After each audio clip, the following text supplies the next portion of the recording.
కార్యకర్తలు ఉత్తేజంగా ఉండాలి అంటే ఏదో ఒక కార్యక్రమం పెట్టాలా.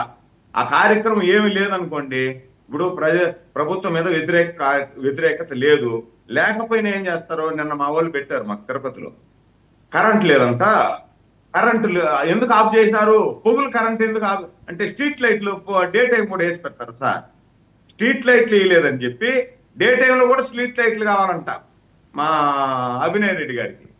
ఈ విధంగా కార్యక్రమాలు చేస్తారు. మెడకాయ మీద తలకాయ ఉండేవాడు అందరూ నవ్వుకుంటున్నారు సార్. మెడకాయ మీద తలకాయ ఉండేవాళ్ళు అందరూ నవ్వుకుంటున్నారు ఏంద్ర ఈ కార్యక్రమాలు అని. కాబట్టి ఇక్కడ ఎక్కడా కూడా మా మధ్య పొరపక్షాలు లేవు. గతంలోనే గౌరవ డిప్యూటీ ముఖ్యమంత్రి మా అన్న పవన్ కళ్యాణ్ గారు క్లియర్ గా చెప్పారు, 15 సంవత్సరాలు విఘ్నత అనుభవం ఉన్నటువంటి నాయకుడు, అలాంటి నాయకుడి సరసన నేను నేర్చుకుంటా, ముందు నాకు ప్రజలు, దాని తర్వాతనే పార్టీ అని చెప్పి క్లియర్ గా చెప్పారు.